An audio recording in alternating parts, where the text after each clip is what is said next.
अस्सलाम वालेकुम dear students. आज के लेक्चर में हम बात करेंगे about Sommerfeld quantum free electron theory in 3 dimensional metallic crystal box. Students, last lecture में हमने इसी थ्योरी को डिस्कस किया था 1 डायमेंशनल क्रिस्टल बॉक्स में। आज हम इसकी बात करेंगे 3 डायमेंशनल मेटालिक क्रिस्टल बॉक्स में। तो सबसे पहले इसका इंट्रोडक्शन देखते हैं, बाद में साथ साथ इसको एक्सप्लेन भी करते हैं। यहाँ से स्टार्ट करते हैं। Consider free electron gas in a 3 dimensional metallic crystal box. फ़र्ज़ कर लेते हैं कोई भी हमारे पास एक फ्री इलेक्ट्रॉन गैस है और उसको जो है वो हमने एक 3 डायमेंशनल मेटालिक क्रिस्टल बॉक्स के अंदर हमने उसको रखा हुआ है। The potential of the electrons inside the crystal is constant and may be taken as 0। अब जो पोटेंशियल होगा उन इलेक्ट्रॉन्स का वो इनसाइड द क्रिस्टल क्या है, या तो कांस्टेंट होगा या फिर हम उसको 0 भी ले सकते हैं। आगे है जी, the electrons have only kinetic energy inside the crystal. अब इस तरह से जो है वो इलेक्ट्रॉन्स की जो है वो काइनेटिक एनर्जी ही होगी inside the crystal. The potential has infinite volume outside the crystal. अब उस क्रिस्टल के आउटसाइड जो पोटेंशियल है वो क्या है हमारे पास, इनफिनाइट है, ठीक है, उसकी वैल्यू।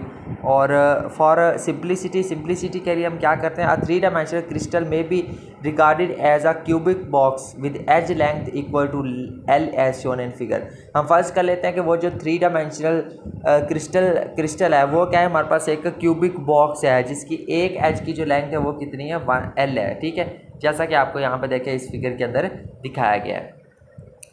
उसके बाद देखें यहाँ से, the Schrodinger wave equation for a free electron in 3 dimensional is given by. अब किसी भी फ्री इलेक्ट्रॉन के लिए हमारे पास जो श्रोडिंगर वेव इक्वेशन होती है 3 डायमेंशंस में, वो हमारे पास क्या होती है, कुछ उसकी ये वाली फॉर्म होती है, ठीक है। ये आपको सेम एज इट इज ज़ुबानी पता होना चाहिए।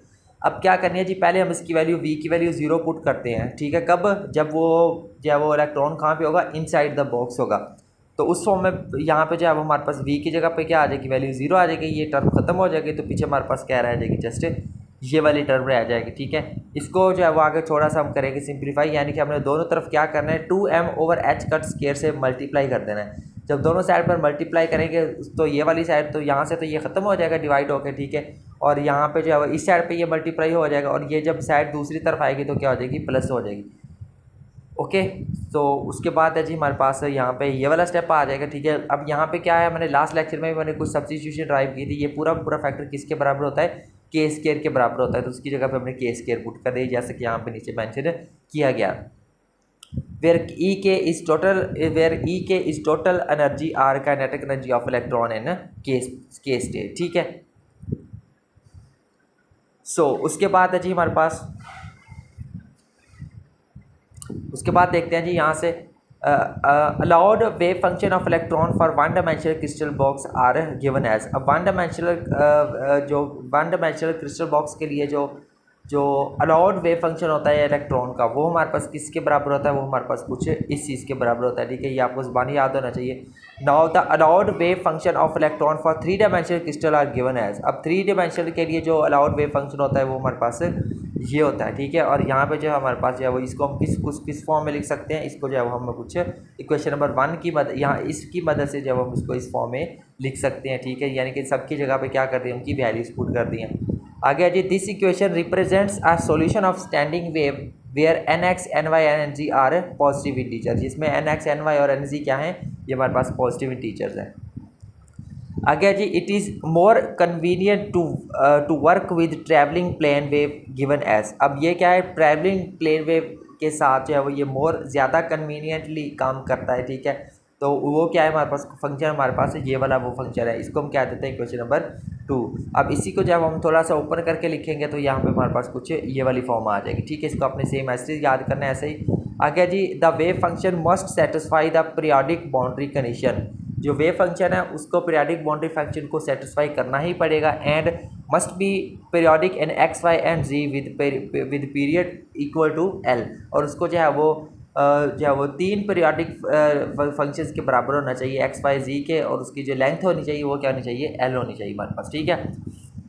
उसके बाद है यहाँ से, the periodicity in x is given है। अब एक्स में जो पीरियोडिसिटी है हमारे पास, वो हमारे पास कुछ ये वाली दी हुई है, ठीक है। इसी तरह जो पीरियोडिसिटी है हमारे पास वाई में, वो ये दी हुई है, और इसी तरह जो पीरियोडिसिटी है जी में, वो हमारे पास कुछ ये दी हुई है। ओके, सो उसके बाद है जी, now the first boundary condition give. जो पहली बाउंड्री कंडीशन है, ठीक है, वो जो हमने जो ये वाली जो ये जो है हमारे पास, ठीक है, उसको हमने यहाँ पे ले लिया, ठीक है।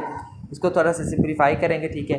यहाँ पे क्या करना है जी, इनकी वैल्यूज़ को पुट कर देना है, ठीक है। वैल्यूज़ को रिप्लेस करने के बाद हमारे पास ये वाली फॉर्म आ जाएगी, ये वाली फॉर्म आ गई। इसको जो है वो यहाँ पे देखें ई की बेस, यहाँ पे देखें दो पावर्स आपस में ऐड हो रही हैं, तो उनको क्या करना है जी, सेपरेट करके उन दोनों की बेस को हमने लिख दिया।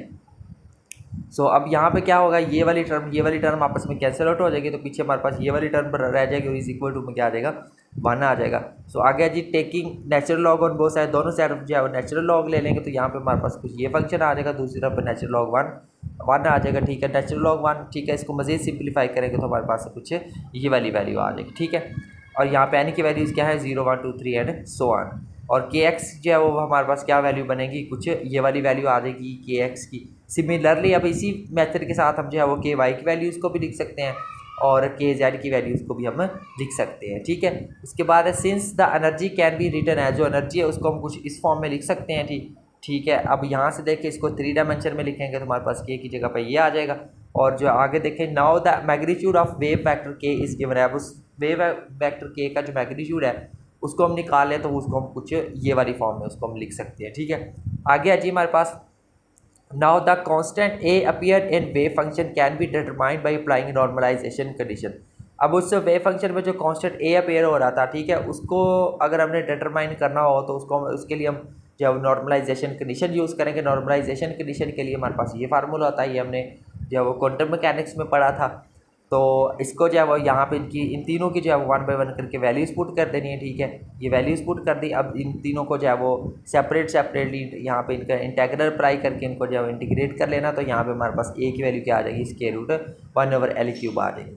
ये आ गया हमारे पास इक्वेशन नंबर 3। इसको इक्वेशन नंबर 1 में पुट कर देना है। 1 में पुट करेंगे तो हमारे पास जो है वो यहाँ पे इसका फाइनल रिलेशन निकल के आ जाएगा। इसको हम क्या कहें, hence this is the normalised wave function, ठीक है स्टूडेंट। तो ये था हमारा आज का lecture about 3 dimensions quantum free electron theory को हमने डिस्कस किया है 3 डायमेंशनल मेटालिक क्रिस्टल बॉक्स में। तो थोड़ा सा कंप्रेसिव टॉपिक था, इसी तरह आपने इसको करना है, सेम एज इट इज़ याद करना है, ठीक है। तो इस तरह से जो है आपका पूरा टॉपिक कवर हो जाएगा। तो मिलते हैं नेक्स्ट लेक्चर में किसी और टॉपिक के साथ, तब तक के लिए टेक केयर एंड अल्लाह हाफिज़।